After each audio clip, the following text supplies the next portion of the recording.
Charlie Munger once said, "The first $100,000 is the hardest dollar you'll ever make, and almost everyone underestimates why.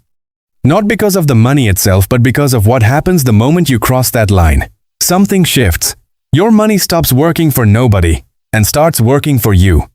And today, I'm going to show you exactly why this number is the most underrated milestone in personal finance. Stick around till the end, because step 5 is the one most people skip, and it's the reason they never get here. Let's start with the boring part, because the boring part is what changes your life. If you invest and earn an average 8% return, your first $100,000 doesn't just sit there, it starts multiplying on its own. At 8% growth, that $100,000 becomes $200,000 in about 9 years without you adding a single extra dollar. Compare that to your first $10,000, which might have taken years of grinding, saving, and sacrifice. The first $10,000 is built by your effort. The next $90,000 is built by your money's effort. This is the moment compound growth stops being a textbook word and starts being real money in your account. Albert Einstein allegedly called compound interest the eighth wonder of the world, and your first $100K is where you finally see it. Because growth on $100,000 is 10 times more powerful than the exact same growth on $10,000. That's not motivation talk, that's just math. But here's the part nobody tells you. The first $100,000 isn't just slow, it's brutal. Most of your early investing years feel like absolutely nothing is happening.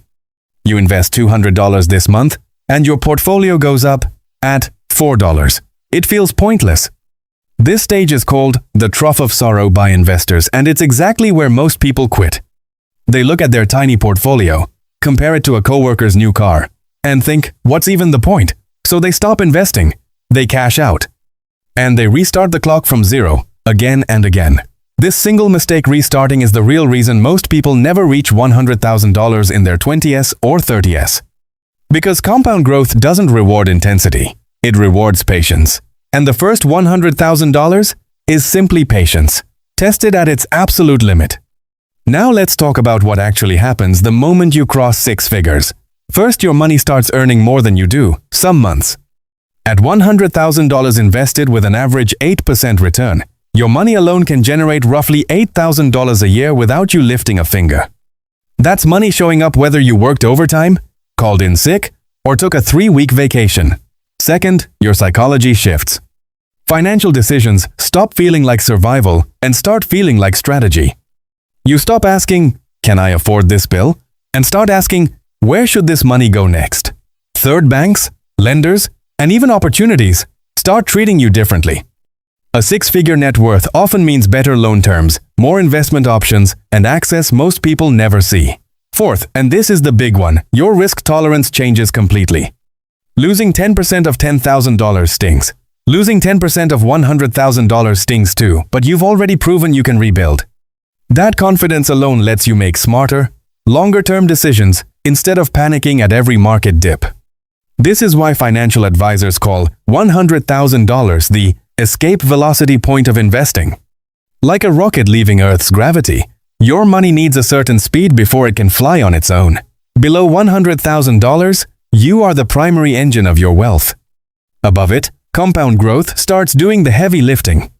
So how long does it actually take to hit $100,000? Let's break it down with real numbers. If you invest $500 a month at an 8% average return, you'll cross $100,000 in just under 10 years. Invest $1,000 a month at the same return, and you'll get there in about 6 years. Increase that to $1,500 a month, and you're looking at roughly 4.5 years. Notice something: the amount you invest matters, but starting early matters even more. Someone who starts at 22 investing $300 a month can beat someone who starts at 32 investing $600 a month. Time isn't just a factor in this equation. Time is the entire engine. This is exactly why the saying goes, the best time to plant a tree was 20 years ago, the second best time is today. Now here's step 5, the one I promised you at the start, and it's the one most people completely ignore. It's not about finding a secret stock or a perfect investment strategy. It's about automating your investing, so consistency doesn't depend on your motivation. Set up an automatic transfer the day you get paid, before you see the money, before you can spend it. This single habit removes willpower from the equation completely, and willpower is the thing that fails almost everyone. People who automate their investing are statistically far more likely to stay consistent through market crashes, life changes, and boring years. Because the trough of sorrow we talked about earlier? Automation gets you through it without even noticing. So here's the truth about your first $100,000. It will feel slow, boring, and sometimes pointless. But it is quietly building the foundation that your second $100,000 will stand on. Because here's the secret. The second $100,000 typically comes 2 to 3 times faster than the first. Not because you got smarter. Because your money finally has enough mass to pull its own weight.